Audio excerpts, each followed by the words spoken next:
Okay, and so I'm going to give you a quick overview on how to use the laser cutter. Before we start this though, if there's any doubt at any point on what you're doing, please stop and ask a member of staff. Right, so now we're going to look at your file. First of all, the two colours that we use here. Black is our cut colour, red is our engraved colour. So when you've got your file open and ready, just have a look over and make sure our exterior is black and anything we want engraving is red. So here we've got our engraved sheet. First thing we need to do is look for our machine, which is the 25 watt, and there is a little arrow to the side to indicate it. We're going to look at laser ply for our power settings. So first of all, the top one is our speed. Second of all, the next one is our power, and then underneath it we've got the PPI settings. Don't worry about what PPI means, all we need to know are these figures here. These will represent our red settings. So if we look up, our settings for red were 100, so we take the slider for speed all the way up to 100. Power was 100, so we take that up as well. And then luckily enough for the PPI, it defaults to 400, so we don't need to alter that. Same as our engraved powers, on the other side of the sheet we've got our cut settings. Once again, we're looking for the 25 watt machine, and we are looking for our MDF settings here.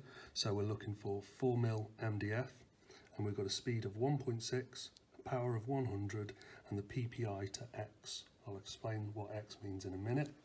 But we take that information, click on black, because that's our cut. The speed was 1.6, so we move this slider down. Now this can get a bit tricky when you get down to the lower numbers. So you can either try and do it with the mouse, which is a little bit difficult because I want to get this to 1.6, or if you use the arrow keys on your keyboard, which are just your normal left, right, up and down, if you use the arrow keys and just tap them, you can make the fine alterations. For your power, we just grab the slider and go all the way up to 100, and then the PPI, if we slide that up all the way, it then changes to X, which kind of means infinite.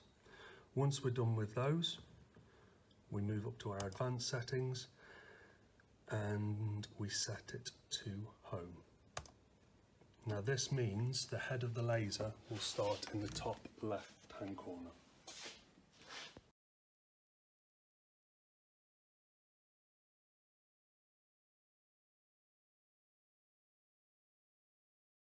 So first of all, turning on the machine. When you get to it, it should all be switched off, and there are two things you need to do.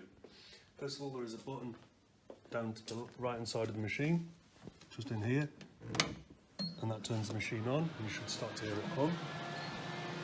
And the next thing you need to do is turn on the fan system. And there's a green button just here. It's going to get quite noisy now.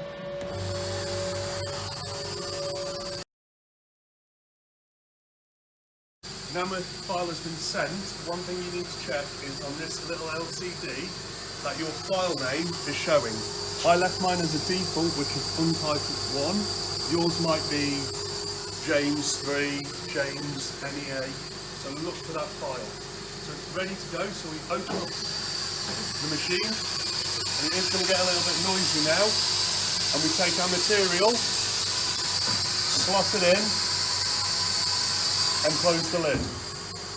Now we're back on to the controls down here, and we're looking for the autofocus button. There's a focal length between the material and the head of the laser cutter, and you have to make sure it's correct. If you don't press this button, it will not focus and you probably won't find a cut. So you're looking for autofocus on the right hand side.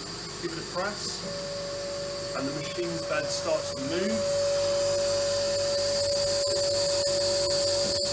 There we go, it's now set itself correctly. Right, now I've done my autofocusing. If you look at this screen, it just says autofocusing, please wait. So what you need to do is either press F1, which is the back, or you can press the start or stop. Both these will work and they'll return you to the screen where you can see your file. I'm going to press here, and we can now see our file. And the final thing I need to do is just press the start button, kick the file off. And now we can see the laser cutter following what we programmed in.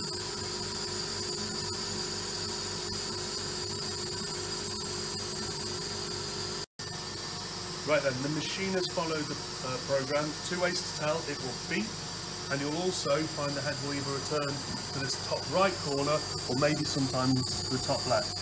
So we're going to open up. You may find there's a little bit of smoke comes out when you do open it, but there's kind of an important thing you need to do, and that is to check to make sure it's actually cut. We do this by lifting it up, putting our hand on the interior of the cut, and then lifting. If it doesn't break away, return it down and you've got the option of sending the file again. This one's cut, so I lift my waste material out, and here I have my finished lace cut piece.